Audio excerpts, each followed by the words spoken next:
Hey, this is Matt from One Year Road Trip, and this is the One Year Road Trip School Bus RV. 40 feet of Bluebird beauty. So I'm going to take you on a tour around on the inside and then also the outside, so you can get a chance to see what this little number is all about. And then for those of you who want a little bit more detail, I'll look at the systems more specifically. So come on in. The folks who installed the RV door were thinking, because you can do either a regular door, or you can have like a screen door for when you need to cool off a little bit more. And it feels more like a house than a school bus, though we did lose the fun crank thing. We didn't do any of the work on this bus at all. Everything was done when we bought it. So it was fully converted when we got it. The only thing we've done to it is maintenance and some paint. So come on in. So as you step inside, the first thing you'll see is the cockpit. So this is where you'll be spending a lot of time if you're the driver. This is a diesel engine. It's a Cat 3208 with an Allison transmission. It's got 4 speeds, neutral and reverse. It's air brakes, so that takes a little bit of getting used to, but it's actually wonderful. Over on this side is all the electrical stuff, and I'll walk you through that when we get into the more detailed piece. But you pull up these different knobs to work different parts of the bus. All right, and then the dashboard is the dash as you would expect it to be. Up in the front here, you'll notice that to make it a little bit more of a home, we've got these curtains that go up and down for privacy and also shade. These also work pretty good when you're driving, to pull them down just a little bit, just like a regular shade. Visor. Yeah, just like a regular visor, exactly. There's a light up here. There's also a mount up here for a flat screen TV, which we have a flat screen TV that we're leaving with the bus. So that'll be great. It just mounts right here, and then it sets up here. All the wiring and electrical is right inside here, so you can connect to like an antenna or whatever. There's also a really lovely Kenwood stereo system, and the speakers are wired all throughout the entire bus. So you have it in the front and in the back, and sounds great. It's really lovely. This is the living room. Oh, also for the driver, we have if you're interested in driving with a little more comfort, you can also use the Sharper Image massage cushion while you're driving, but that would have to be plugged in and running off the battery. Alright, so here's the living room space right here. We've got a nice full futon, and then underneath is storage that goes all the way underneath. First, this is a bed, so the wood slides out and attaches. It just sits on top of the wood here and here, and then the futon lays all the way out, so you have a nice bed. But underneath is some awesome storage. So all through there, tons of storage, and there's a wood block in there to hold it all up, so you can access it a little bit easier and not have to lift it. And then over on here is our dining area. The dining area is pretty fancy because, as you can see, it seats 3 or 4 around this side, but if you have guests or if you have a larger family, this opens up just like this and makes it a little bit wider, and people can sit then at the sofa. It's got some slats that come out to support it. And then underneath this is also storage on this end and this end. The middle is the hub, the wheel well there. And so you won't be able to access storage there. Alright, at the end of the long hallway, we come to the larger-than-life RV bathroom. And when I say larger-than-life, I literally mean ginormous. This is a big enough bathroom for all 5 of our family members to be in. It's got a great little RV toilet here. A giant shower, big enough for 2. Or if you've got children, throw them all in there at the same time. It's got a nice sink over here with a full vanity, storage underneath, and also the little vanity mirror up here. And then let's just talk about storage in the bathroom. If you were worried that you wouldn't have enough room for your toiletries, not only do you have the storage underneath the vanity there, we have two of these small box vanities with the mirrors, and then you have this huge storage closet here with multiple shelves, and you can rearrange the shelves to make them however works best for your family. We got these, like I said, we didn't make any additions or changes, so it's exactly as we found it. And then even more storage over here. The previous owners, they said that they actually put these in because the bathroom was so big that they felt like they needed more storage. It was so big, they were like, we got to fill this space with something. Storage. So here's the bathroom, and it's big enough for a whole party. Let's head to the bedroom. So this is your emergency exit in the back.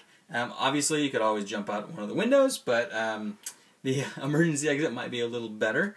We drive with it all locked into place with a bungee cord strapped very, very tightly to make sure that it's safe when we're driving. But when you're parked, you can also use it as another exit. There's a big drop-off. It's about 4 feet, but we have had, we brought some steps that we put right up against there that you can walk right out, like a porch almost. So this is your emergency exit if you need to get out at the back of the bus for any reason, and the front is not a possibility. If you, oh, the bathroom does have a sliding door, forgot to mention, for your privacy. And then if you come back in here, you will see the bright and sunny bedrooms. And the bedrooms also have a door that, so you can shut yourself off. If you've got kids, you can sleep in here and take an afternoon nap while they're in the living room doing their homework, or they can be sleeping in here at night while you're in the living room watching a movie. If you follow me back in here, you'll see that there are 4 bunk beds and lots of mattress sponge. So there are 2 on this side, 2 on this side. They are short. They're only about 5 or 5.5 feet long, but perfect for kids, or if you like to sleep in the fetal position, they'll work great for that too. We've got 2 big 4-inch foam mattresses, and we have 3 4-inch memory foam mattresses. So plenty of foam to go around for everybody. You can sort of make it your own. Like I said, there's a flat screen TV right here. So there's a mount in the living room, like I showed you, by the driver's seat, but there's also a mount in here on this wall right here. Let me talk to you and show you the master bed. It is a full queen-size space with room at the foot or the head, whichever you'd like to have a little bit more storage. There's also storage up above. These baskets came from the family that had the RV before us. And they're yours if you want them, or you can pitch them. Like I said before, the sound system goes all the way to the back so you can hear it. There's outlets to plug things in. And then under here is just a wealth of storage. So take a look at that. That is huge. It's like 13 inches deep, and the whole 8 feet wide of the bus. Plus, it's about 4 feet, a little bit more, I think, in width. So, tons of storage. Absolutely tons and tons and tons of storage. And we installed a little curtain here if you want a little more privacy, or just to cut out some of the light. And then these 2 bunks also have curtains ready to go. We're going to start with some of the RV panels. Here we have the Xantrex Link 1000, which shows your battery status, your charge status. So whether you're plugged in at a shore station or you're running on the generator, which is outside of the bus or under the bus, either the generator or shore power will power this up and show you both how it's charging and then how it's also inverting if you need that. This is your panel that shows all of your water levels, and it shows if you have your propane is LPG, your fresh water, your holding water, which is your black water, and then also your gray water. So you'll be able to see all the different levels just by pushing the little test button. You can also push this button to do the pump, which is when you're all set and ready to dump the excess waste. That'll be your pump for that. It'll also show your battery level. If you're low, full, let's see, I don't remember what G stands for, but then charged. And then also you can, oh yeah, maybe good. And then, oh yes, yeah, low, full, or I don't remember what it is. Anyway, it's your charging. And then the heater flip is right there, so you can turn on your water heater. Also in the bedrooms, I forgot to mention that it does have an AC unit in the back by the bedrooms, and also has a AC unit in the living room area. So the vents are on this side, and the mechanics are just underneath here. It's an Air 5 heat pump carrier, an Air V heat pump carrier. So for the most part, you're going to want it on cool. You can go up if you want, but if you're RVing, you probably are ready to cool off. There are lights. The school bus lights are all up through here. Right now they have the standard light bulbs for a school bus, but they do make LED lights that fit this fixture. It's a bayonet fixture. So for about $80 you can get LED lights for the entire bus, and that'll last you forever and ever and ever and ever. And pull almost no power. So highly suggest that you buy those LED lights. You can get them on Amazon, I think. Underneath here is where a lot of the electrical stuff is. So your inverter is down here. You'll be able to access all the boxes, and we have all the manuals that go with all these things. This blue cord is a 100-feet cable that what you do is, if you don't have shore power, like if you're at a campsite, you can plug in with a 30 amp or a 50 amp outside. But if you're at your grandma's house and she doesn't have a 30 or 50 amp, you can run this 100-foot cable and charge your batteries just from a regular household plug. So if you want to access the panels for the electrical, there's one up here that you just actually have to roll this back a little bit. But so your panel door is there, and then there's another one back in here. If you need to change any fuses, those are the two fuse boxes, and those are the fuse boxes for everything. So if you want to do an electrical work, it's all right here by the bunk beds. All right, so here we are in the kitchen, and there's basically two things that you want to know about the kitchen area. The first is that underneath the stove is the access for your propane. So if you want to come down here, down inside of here, there are two knobs that you can turn, and those will give your gas to your these give gas to your fridge and to your stove. So you can turn your stove off and just have the fridge, or you can turn them both off.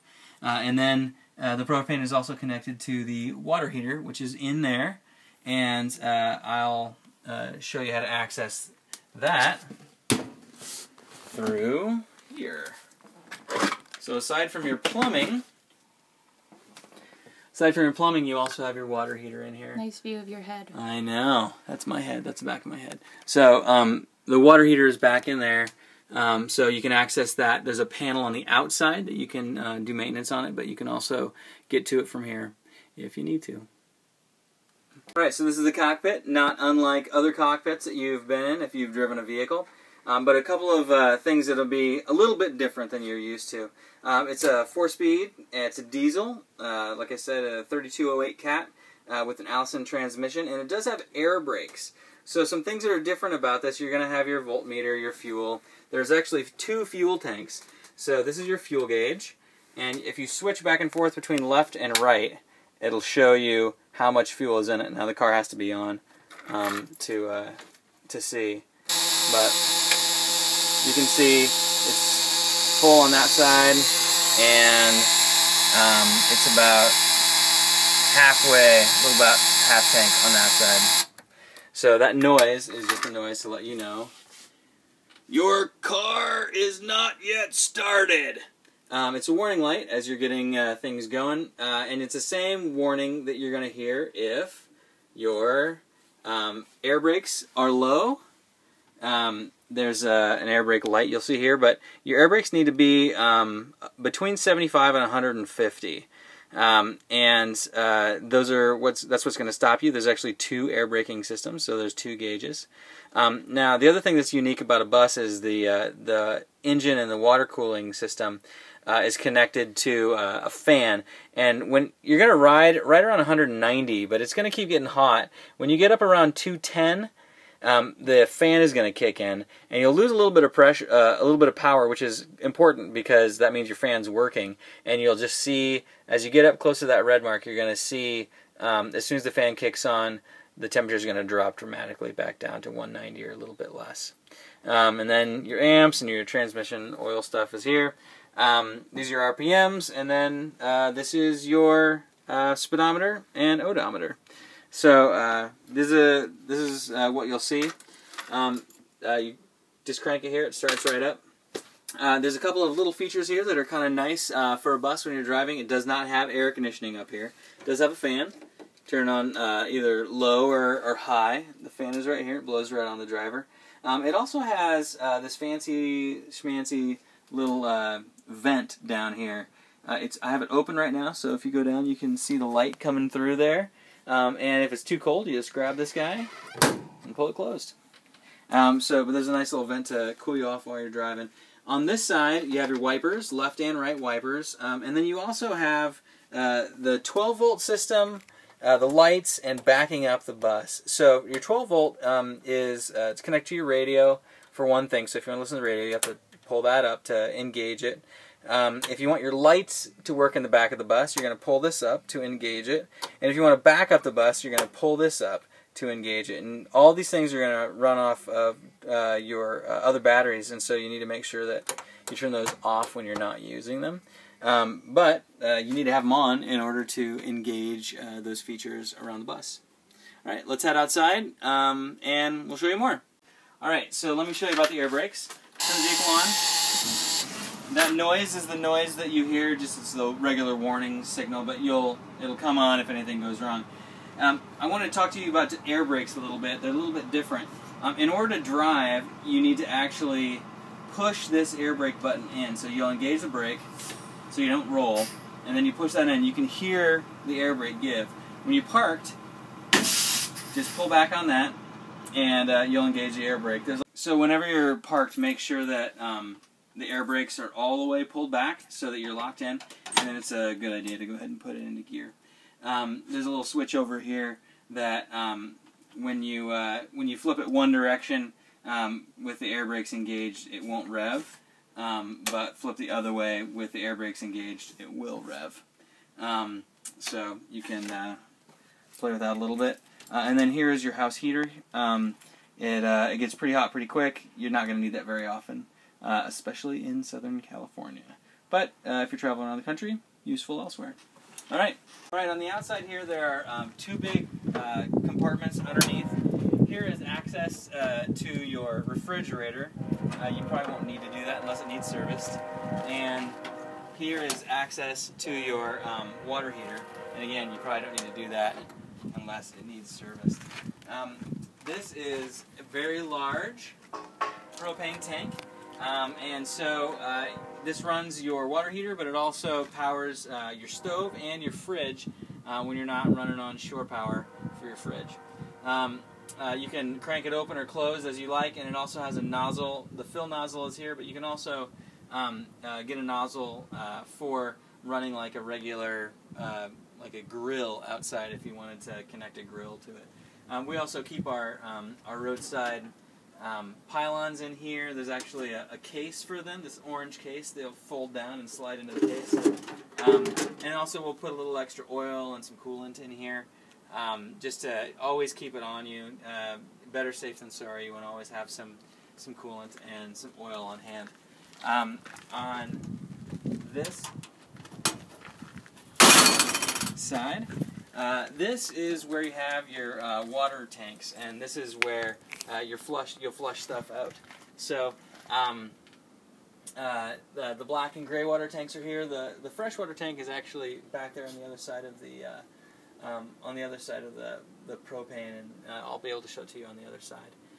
But this is gonna, you can see where it's coming down from the toilet here. This big black pipe comes down from the toilet. You can also see where things are coming from the sink, you can we've got all the hoses and stuff on the other side for flushing it out, and kind of show you all of those pieces when we get to the other side. But underneath, you can see there's a spigot there where you can release the freshwater tank. So if you need to dump water, and it is fresh water, you can dump it right from there. And then we also have a little extendable handle thing with a brush on it, so you can clean your bus, because it's a little too tall to reach without a ladder. Last thing on this side is your gas tank. It's right here. You just unscrew it, fill up. Now it has a tank on each side, so when you're filling up at a station, you actually have to fill up at a truck stop, because this is the kind of, you're going to pull into a big stall, just like a big rig would, and there'll be a gas pump on one side and a gas pump on the other. So you'll pay on this side and fill it up, and then you need to leave it off the hook, and then you go around the other side and you fill up the other side, and you put it on one bill. But it holds 40 gallons of diesel in each tank, so 80 gallons of diesel altogether. This door is a door that goes nowhere. The door of doom. On these school buses, they used to have places where you put salt or sand for driving in wintry weather. This bus was originally used in, I think, Washington State and then California, so hasn't really ever had any salt, sand issues, and hasn't seen much of that driving, so there's really little to no rust. There are a couple of plugs on the outside. If you need to do any work on the outside, just make sure that you're either plugged into shore power or you have your generator going. Otherwise, you'll zap your batteries pretty quick if you're running a power saw off of that or whatever. Alright, so on the driver's side of the bus, there's a bunch more storage compartments. This first one is also another door that goes nowhere. It's an access panel for some electrical things that you may be easier to reach than climbing under, but again, it was something to do with being a school bus. There's nothing really to go there. Underneath these two panels is where you're going to have your generator, where we store all of our hoses for dump, and then also where we keep our batteries for the house. So there are 4 house batteries here. You just need to make sure that you check the water level occasionally, because you don't want them to go dry, and you just use a little bit of distilled water. Make sure you don't get any gunk down in there. I have filled these in the last few months, and we've rarely used the bus, so they should be in really good shape. All the water levels look great, but you will want to check these regularly to make sure that everything is in proper order. And then when you roll it back in, just make sure it locks into position. Here are your hoses for when you dump. And when you dump out stuff, it's a mess, or it can be, so just go slow, ask people for help. But you got some hoses in here, you got some gloves that you can wear. This is you have a freshwater hose, and then you also have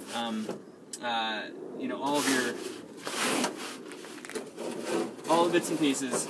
So you're welcome to do that. I would say it doesn't hurt, especially with all of your water hoses, to go ahead and just get some new. They're not terribly expensive.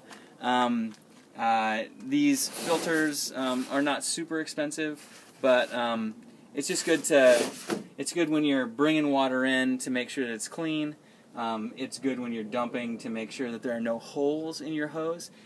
We haven't used these hoses for a very, very long time, and so I would say just because it's dry, wouldn't hurt to, you know, maybe spend another $100 or something and just get some new dump stuff. This is the generator, and it is 5,000 watts of glory. We have keys to turn it on. When it's been used regularly, the key will actually crank right up.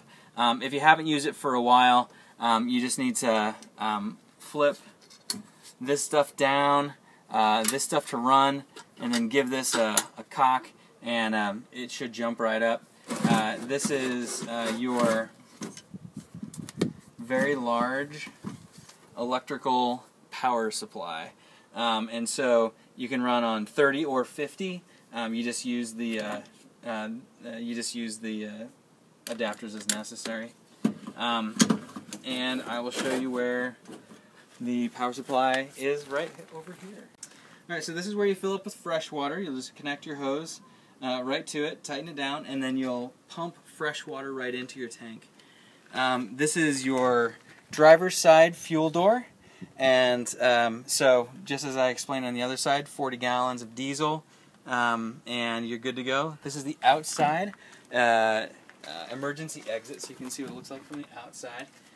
And then this is your 50 amp intake, and so when you go to a station, or when you go to a campsite and you want to plug in, you can plug in right there. And then just like on the other side, we have two regular household plugs to use.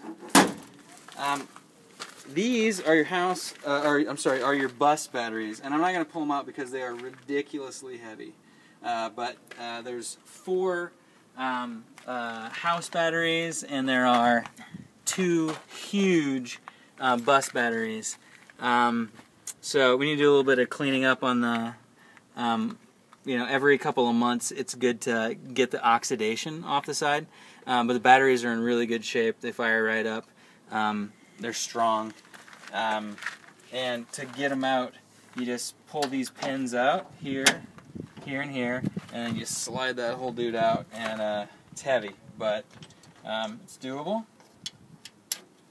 Alright, let's go check out the engine. In here is another huge amount of storage. So this is the outside storage, and it's just enormous. So you can put lots and lots of stuff in there. 8 feet long, goes the whole width of the bus. It's about 2.5 feet deep and about 2.5 feet high. So lots of space for stuff. Another outlet to plug things in the back if you need an outlet. We keep this stick in there, and this stick is what we use to prop the door open. Use the Thomas key, stick it right in here, give it a crank, and then we usually just prop it up like that. So in here, this is the Cat 3208, and with an Allison transmission. Yeah, it's in really good running order. It was rebuilt in February of, I think, 2013, I think is what they said. We've got new belts in here, new hoses. A lot of work was done in here just to make it in good shape. We just had a lot of work done on the radiator. They cleaned the engine, and they they fixed a bunch of little teeny tiny leaks. So on a bus this old, you'd expect lots of leaks. They've done a really, really nice job of sealing it up tight, making it good. It's got a little bit of a burp container here for catching the excess coolant when it comes out, and then the radiator is over here, and then the exhaust is over on that side, those big hoses that go out there. So these engines, you know, I would say if you're not used to working on a big engine like this, don't try. The 2 things that you do want to know are this is where you add coolant, and the best way to add coolant is just to grab the bottle and tip it sideways and go in. So don't use a funnel or anything like that. You just grab it and tip it sideways, and there's plenty of room to get it in there. And then when you want to check the oil, that is right here, this dude. So you just turn that guy out, pull it out, and then you can check the oil. I would say check your oil pretty regularly. Check your coolant, just sort of top it off, make sure it's okay, and if you've got some in your burp reservoir, you're in good shape. But check your oil and your coolant regularly. If you make a stop, no reason not to check. Like if you're camping before you hit the road again, just go ahead and see how it goes. This is the transmission. It's a huge, big, long one that you pull out, so you can check your transmission fluid there. But there's Bluebird stations all around the U.S.